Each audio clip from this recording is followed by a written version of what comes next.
Management of the company decides when and where excess free cash flow should be invested or distributed to the shareholders. It is an extremely important decision for long-term growth of your business and stock. In this session, I will explain capital allocation decisions. Capital allocation is the process of determining the most efficient investment strategy to maximize long-term profits. In previous session, I explained management analysis framework. We classify management analysis into two broader categories: qualitative analysis and quantitative analysis. Qualitative analysis is subdivided into three sections. We assess management quality through well-defined checklist to understand positive and negative traits that helps with investment decisions.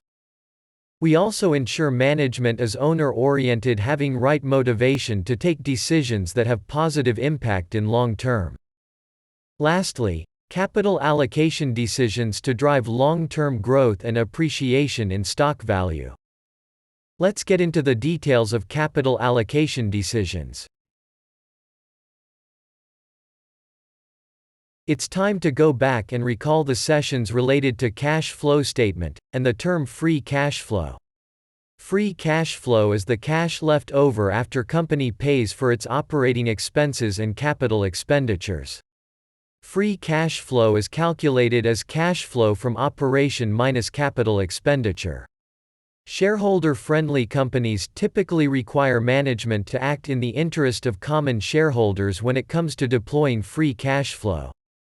This is referred as capital allocation decisions. It can be typically divided into two categories: capital reinvestment and shareholders' return. Under these categories, company has mainly 5 options to leverage free cash flow generated by the business. Reinvestment in existing business to drive growth. Acquisition of another company. Debt reduction. Dividend to the shareholders. And share buybacks. I will briefly review each of these capital allocation decisions and its potential impact over the long-term profitability of business.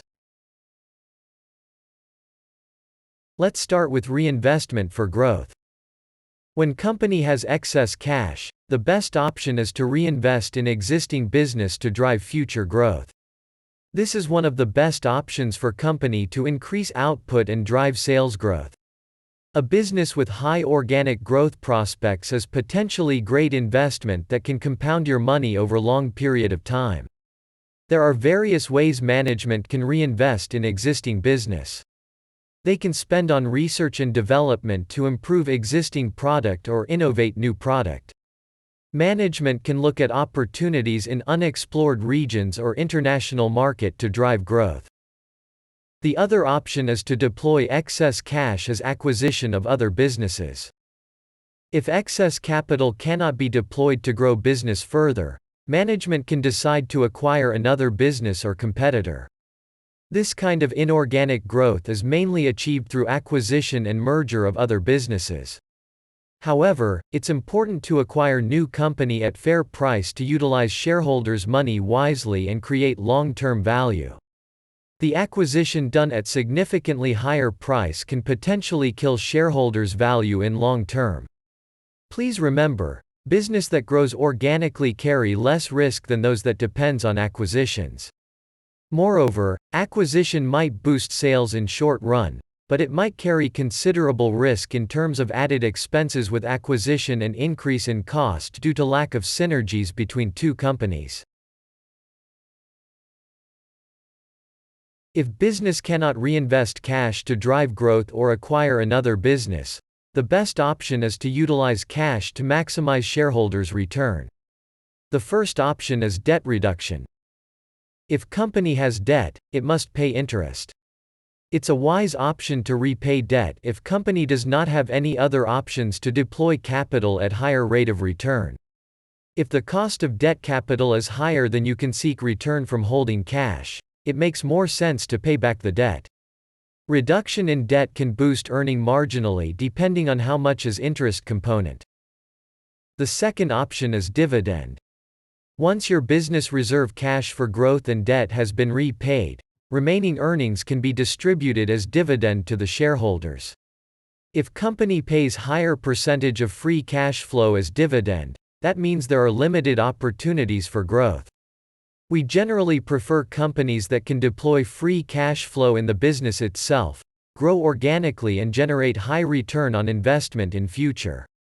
Regarding dividend, make sure company is not taking any additional debt to pay the dividend. Dividend must be paid from existing free cash flow after settling all the existing obligations. The third option is share buybacks. Share buyback refers to the using company cash flow and buying its own shares from open market to reduce total outstanding shares. Due to reduced share count, earnings per share will increase and hence the share price in long run. Management may believe that the stock is undervalued, and they can take advantage of the opportunity to potentially increase earnings per share. As an investor, we should make sure company is doing buybacks only when share price is undervalued.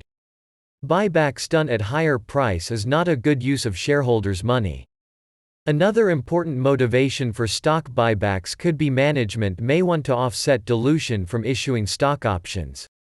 This is a strong red flag. You should ensure buyback is actually reducing the shares outstanding, boosting earnings per share to drive increase in stock value. Lastly, you should remember, two companies with same operating profile can drive completely different results for shareholders over long term. It totally depends on what options CEO and management chose for capital reinvestment. Thank you.